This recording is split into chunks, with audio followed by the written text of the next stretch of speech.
Buenas noches y bienvenido a nuestro estudio bíblico de entre la semana, miércoles, y que es increíble que ya estamos aquí ya de nuevo para estudiar la palabra santa de Dios.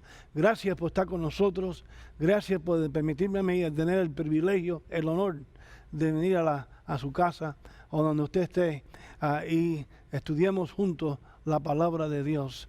En 1 Juan capítulo 5, si usted quisiera mirar conmigo a ese verso, 1 Juan 5 y el verso 4, nos dice, porque todo lo que es nacido de Dios vence al mundo, y esta es la victoria que ha vencido al mundo, nuestra fe. Como ustedes saben, hemos estado en el estudio de buen vencedores, de vencer. Y si usted es cristiano, si usted conoce a Jesús como su Salvador personal, usted es un vencedor. Pero Dios quiere que usted sea un buen vencedor, que yo sea un buen vencedor.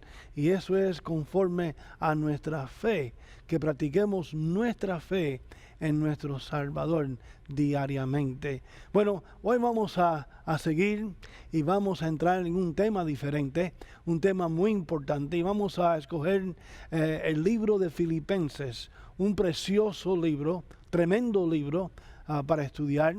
Y quiero que ustedes vean un poco de la parte de la introducción a mirar este libro precioso de Filipenses.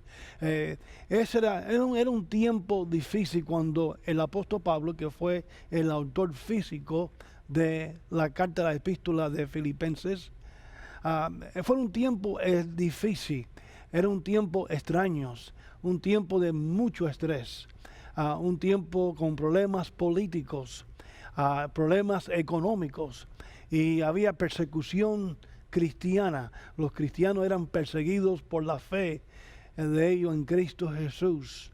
La iglesia de Dios, no había muchas iglesias en ese tiempo, pero las pocas que estaban y eran perseguidas por Roma. Roma había tomado control. Era como los dictadores en ese tiempo de tantas regiones, de tantos pueblos, de tantas ciudades. Una de ellas, el pueblo de Israel, estaba debajo de la dictadura de Roma y buscaban un Salvador, buscaban un Redentor que podía ayudarlos a ellos de esa esclavitud que Roma políticamente, económicamente, la había traído a tantas personas. Eran tiempos difíciles, como en el día de hoy, que estamos viviendo en tiempos difíciles. De verdad, no mucho ha cambiado, ¿verdad? Cuando uno piensa y uno pone a pensar, tenemos frustraciones hoy, como había en el tiempo del apóstol Pablo.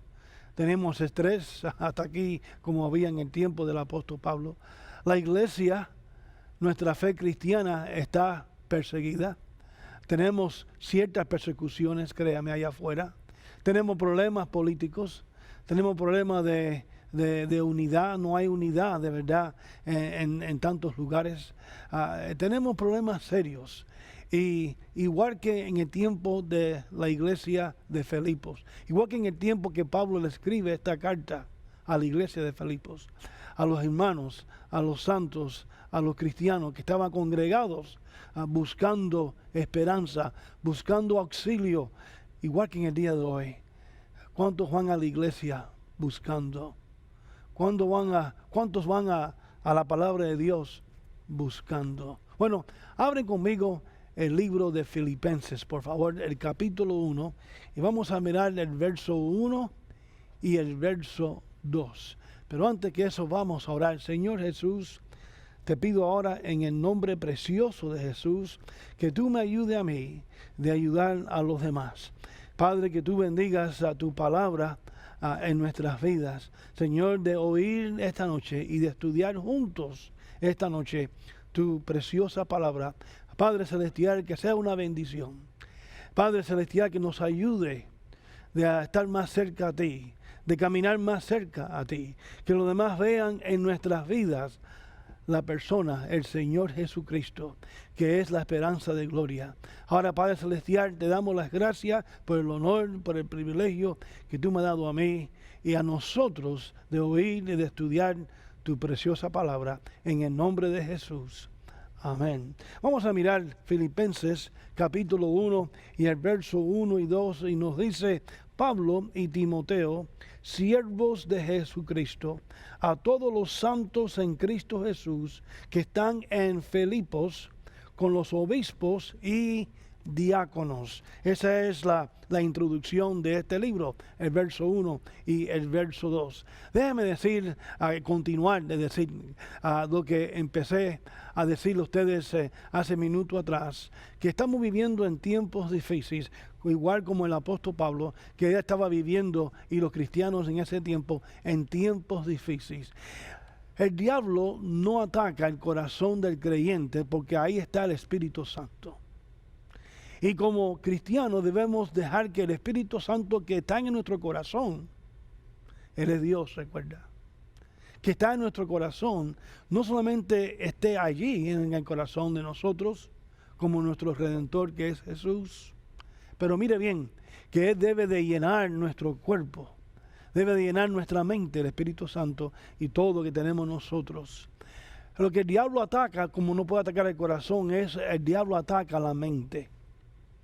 Porque hay muchos cristianos, y digo la palabra muchos sin exagerar, en el día de hoy como en el tiempo de Pablo, que no están llenos del Espíritu Santo aquí. Están llenos de otras cosas aquí.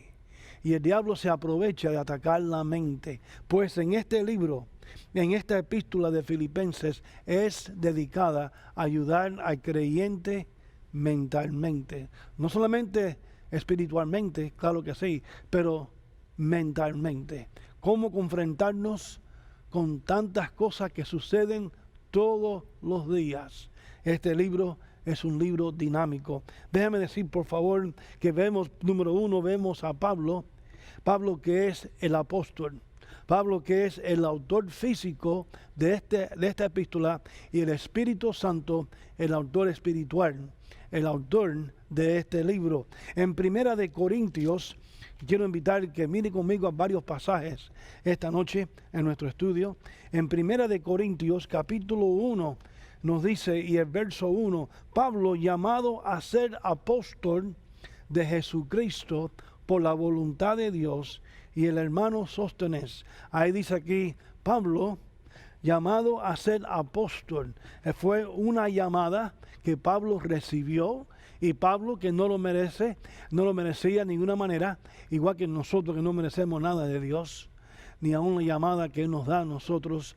Pablo dice, yo no merezco ser apóstol, yo soy inferior, yo soy el peor de todos los pecadores que uno puede imaginarse. Eso es lo que Pablo se llamaba, el jefe de pecadores.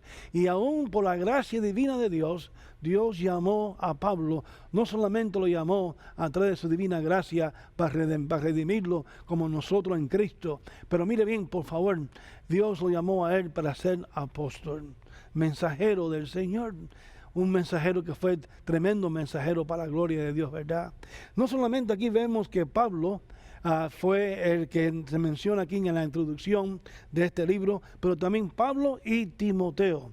¿Quién era Timoteo? Timoteo era un discípulo, un joven discípulo del Señor Jesús, y también compañero del apóstol Pablo. Aún Pablo lo llamaba a él el hijo espiritual de él.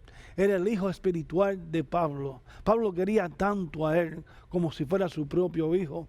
Mire conmigo en 1 Timoteo, el capítulo 1 y el verso 2. Nos dice a Timoteo, verdadero hijo en la fe, gracia, misericordia y paz de Dios nuestro Padre y de Cristo Jesús nuestro Señor. A Timoteo, verdadero hijo en la fe. Mire también en 2 Timoteo capítulo 1 y también el versículo 2. A Timoteo, amado hijo, gracia, misericordia y paz de Dios Padre y de Jesucristo nuestro Señor. Timoteo, amado hijo.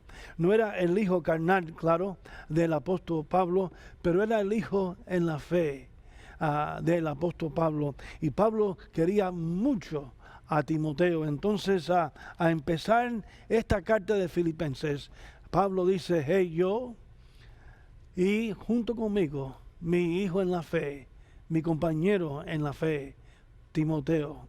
Y dice aquí, siervos de Jesucristo.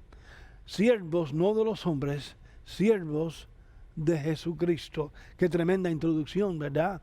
Qué tremenda reconocimiento. Note conmigo, por favor, que aquí Pablo entonces habla, dice, y no solamente somos siervos de Jesucristo, pero esta carta es que estamos escribiendo, que él está escribiendo, es a todos los santos en Cristo Jesús. Todos los santos. Ahora interpretar esa palabra santos es interesante. Santos, el creyente es un santo, sí. Ha sido santificado a través de la sangre preciosa del Cordero de Dios, de Jesús. Hemos sido redimidos y nuestra santificación, nuestra justicia no es la justicia propia, sino la justicia del Señor Jesucristo que fue puesta sobre nosotros. Y cuando Dios nos mira a nosotros, después que hemos sido redimidos, después que hemos recibido a Jesús, Dios nos mira a nosotros no como pecadores, sino como redimidos, perfectos en Él, en Cristo Jesús. Y somos llamados santos. Note por favor que Pablo aquí habla directamente. Él dice, yo y mi hijo en la fe, que somos siervos de Jesucristo, le escribo a los santos, a los redimidos que están en Filipos. Note conmigo en Primera de Corintios capítulo 6 en su Biblia. Primera de Corintios capítulo 6 y nos dice el verso 11, y estos eras algunos, mas ya habéis sido lavados, ya habéis sido santificados, ya habéis sido justificados en el nombre del Señor Jesús y por el Espíritu de nuestro Dios. Santos, en los Hechos, capítulo 9, si miremos ahí, en los Hechos capítulo 9, y nos dice el verso 32, aconteció que Pedro, visitando a todos, vino también a los santos que habitaban en Lida. Santos no son personas que tienen un don especial, no son personas que son perfectos aquí en la tierra, no son personas que nunca han pecado, no son personas que son religiosos. Santos son los que han recibido a Jesucristo como su único y suficiente Salvador personal y son justificados a través de la sangre preciosa del Cordero de Dios, Jesús, y en delante de los ojos de Dios, ellos son santos, somos santos. Aleluya, gloria a Dios. Y fue a los santos que Pablo le escribe esta epístola, a los creyentes que estaban congregados ahí en esa iglesia de Filipos. Déjeme decir algo muy importante. Esta iglesia de Filipos era una iglesia especial, y era especial por dos razones. Número uno, por agradecimientos. Ellos eran agradecidos. Le daban las gracias al Señor y a Pablo y a tantos hermanos por todas las cosas que habían hecho. Y demostraban su agradecimiento. Una cosa es decir, estoy agradecido, o una cosa es decir gracias, y otra cosa es demostrar nuestro agradecimiento. Usted ha demostrado que usted está agradecido por lo que Dios ha hecho en tu vida, lo que la iglesia tuya ha hecho en tu vida, lo que otros hermanos que han inventado su tiempo y quizás su dinero en tu vida. Usted está agradecido. Esta iglesia demostró agradecimiento, pero también benévola. Era una iglesia benévola. Era una iglesia que tenía una buena voluntad. Note en el libro de Filipenses, que ahí vemos esto, en el capítulo 4, vamos a mirar, capítulo 4 y Filipenses 4 y versos 15 y 16. Dice, y sabes también vosotros, oh Filipenses, que al principio de la predicación del Evangelio, cuando partí de Macedonia, ninguna iglesia participó conmigo en razón de dar y recibir, sino vosotros solos. Pues aún en Tesalónica me enviasteis una y otra vez para mis necesidades. Fue la iglesia de Filipos que demostró agradecimiento en proveer ofrendas, en proveerle ayuda al apóstol Pablo para que él podía seguir.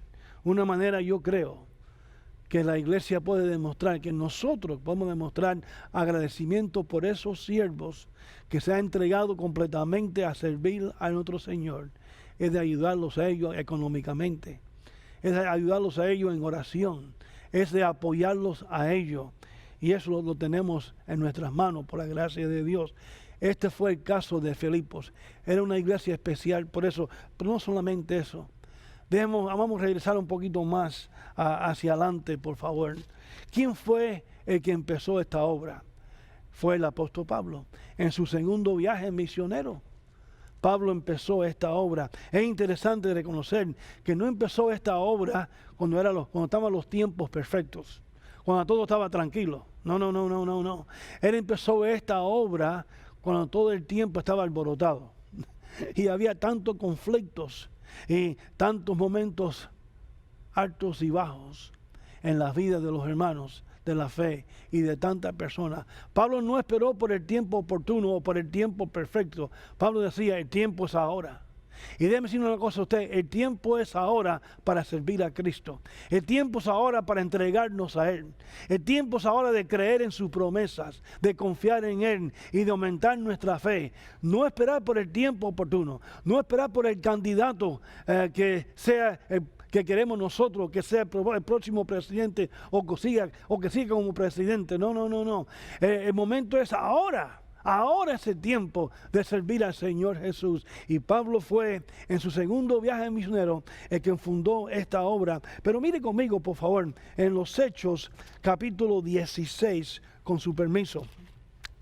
En los Hechos capítulo 16 encontramos quién fue el grupo de personas que Dios utilizó a empezar esta obra con Pablo en Filipos. Bueno, en los Hechos capítulo 16 nos dice el verso 12, y de allí a Filipos, que es la primera ciudad de la provincia de Macedonia y una colonia, y estuvimos en aquella ciudad algunos días, y un día de reposo, quiere decir que era un sábado, y un día de reposo salimos fuera de la puerta, junto al río, donde solía hacerse la oración, y sentándonos, era quizá un lugar precioso, usted puede imaginarse.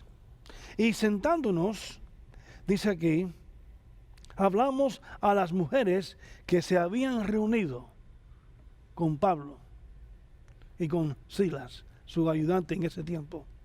Verso 14, entonces una mujer llamada Lidia, vendedora de púrpura, de la ciudad de Tiatira, que adoraba a Dios, estaba oyendo y el Señor abrió el corazón de ella para que estuviese atenta a lo que Pablo decía. Esa frase que el Señor abrió el corazón da la indicación que ella recibió a Jesús. Y también tenemos la indicación que las damas que estaban orando, también que oyeron a Pablo, recibieron a Jesús igualmente. Vemos que Lidia era una vendedora de púrpura, una mujer de negocio, y que ella vivía en Tiatira. Tiatira fue una de las 7 iglesias mencionadas en Apocalipsis capítulo 2 y 3.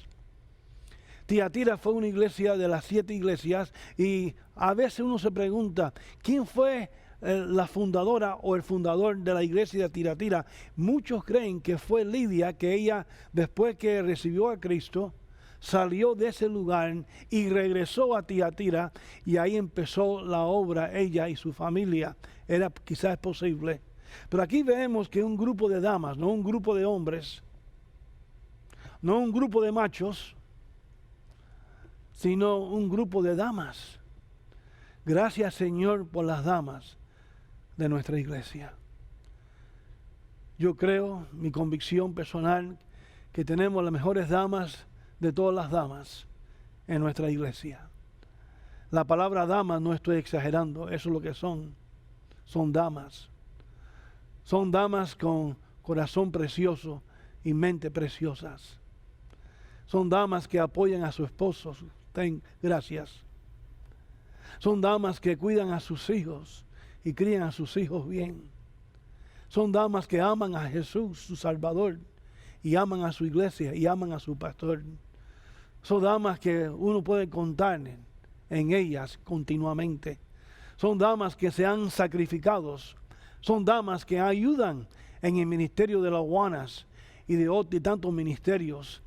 Gracias por el liderazgo de ella con los niños. Gracias por el apoyo de ellas a nuestro ministerio. Gracias por nuestras damas. Fue un grupo de damas que se reunieron con Pablo y ahí fue el comienzo de la iglesia de Filipos. Pero hay también una característica o varias características en esta carta que quisiera tocar esta noche. Déjeme decirle, por favor, que la carta de Filipenses, como la carta de Colosenses, de Efesios, de Filemón, esas 4 cartas son llamadas cartas de prisiones, pues fue más tarde en Roma cuando Pablo estaba encarcelado. Y lo podían ver por un tiempo y tener compañerismo con él mientras estaba con guardias alrededor. Pero fue en esa condición de estar preso que Pablo le escribe esta carta a los filipenses y les recuerda a ellos tantas cosas bellas que él disfrutó con ellos cuando estaban con ellos y cosas que podían recibir para ayudar sus mentes en los tiempos tan difíciles. Mis hermanos, el diablo está atacando otra vez, decirle, la mente del cristiano. La mente de cristianos, muchos de ellos están débiles. Débil por lo que ve en el televisor. Débil por lo que oye en el radio. Débil porque le hacen caso a noticias que no son de verdad. Hay que tener cuidado, mi hermano, lo que leemos, lo que vemos, lo que oímos, porque eso todo afecta no solamente el corazón de nosotros, más que eso, afecta nuestra mente cristiana. Y tenemos que tener la mente de Cristo, nos dice en Filipenses capítulo 2 y verso 5. Eso veremos más tarde. Hay varias características, yo quiero que ustedes vean aquí, por favor. Esta era una iglesia llena de entrañables de gratitud, o de cariñosos gratitud. Era una iglesia que uno le encantaba a visitar.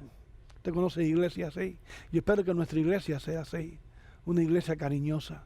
Y cuando usted entra por las puertas, la gente viene y le dan la mano y le dan un abrazo. Ahora no podemos abrazar a nadie por el virus pero recuerda esos momentos. Y yo quiero y espero que regresemos, si Dios quiere, pronto. Cuando podemos abrazarnos y dando un beso cristiano. Y dar la bienvenida, y uno entra por la puerta y uno dice, caramba, yo me siento bien cuando voy a la primera iglesia bautista de Westwood Lake, porque hay un cariño. Esta era la iglesia de Filipos. Así como Pablo empezó esa obra, era una obra preciosa, tan cariñosa que le encantaban ayudar. Porque cuando una iglesia es cariñosa, una iglesia le encanta dar, le encanta ayudar. Note conmigo, por favor. La carta resalta la victoria y el gozo en lo siguiente. Y voy a terminar la introducción hoy. Continuamos el capítulo 1 la semana que viene, si Dios permite. Pero déjame decirle, por favor, que vemos una palabrita que Pablo quiere dar énfasis para ayudar a nuestra mente. Y esa palabrita es gozo. Gozo. Gozo nos da victoria. Gozo. Note conmigo, él es aquí gozo en la oración. Vamos a regresar a Filipenses y yo voy a leérselo a ustedes brevemente en Filipenses 1 y nos dice el verso 4, siempre en todas mis oraciones tengo rogando con gozo por todos vosotros. Gozo en la oración. ¿Recibimos gozo mentalmente cuando oramos por los demás? Gozo en el Evangelio. Note el capítulo 1, verso 18. Que pues, que no obstante, en todas maneras, o por pretexto o por verdad, Cristo es anunciado, y en esto me gozo, y me gozaré aún. Gozo cuando clamamos que Jesús salva. Gozo en la comunión. En el capítulo 2, todo esto está en el libro de Filipenses, capítulo 2, verso 1 y 2. Por tanto, si hay alguna consolación en Cristo, si hay algún consuelo de amor, si hay alguna comunión en el Espíritu, si hay algún afecto entrañable, si hay alguna misericordia, completar mi gozo, sintiendo lo mismo, teniendo el mismo amor, unánimes, sintiendo una misma cosa. Gozo en la comunión. Cuando nos reunimos y estamos de acuerdo en lo que dice la palabra de Dios, hay gozo en la comunión. Gozo en los sacrificios por la causa. El mismo capítulo, pero note verso 10, capítulo 2, verso 10, verso 17 y 18. Y aunque se derramado en libación sobre el sacrificio y servicio de vuestra fe, me gozo y regocijo con todos vosotros, y asimismo gozaos y regocijaos también vosotros conmigo. Gozo cuando nosotros nos sacrificamos por la obra. Gozo en el Señor, capítulo 3, 1. Por lo demás, hermanos, gozaos en el Señor, gozaos en el Señor. Oh, podemos regocijarnos en nuestro Salvador. Y número 6, gozo en el cuidado cariñoso que tenemos por la iglesia. El capítulo 4 y el verso 10 nos dice: en gran manera me gocé en el Señor de que ya al fin habéis revivido vuestro cuidado de mí, de lo cual también estaba solícitos, pero os faltaba la oportunidad. Gozo en el cuidado cariñoso que tenemos por los demás, por nuestra iglesia. Bueno, es una pequeña introducción. Quiero estimularles el interés. Espero que lo hayan animado ustedes un poco esta noche y tiene ya el interés de, wow, pastor, quiero de verdad con usted estudiar esta carta. Y si Dios permite, si Él no viene de aquí a allá, espero que venga pronto. Pero si Él se demora su venida y estamos todos con vida, con salud, si Dios permite, el miércoles que viene vamos entonces a empezar el capítulo 1, después de esta introducción de Filipenses y el verso 3 y lo siguiente. Espero que sea una bendición. Recuerde de poner sus ojos en Cristo. Lo quiero a ustedes. Que tengan buenas noches. Bye bye.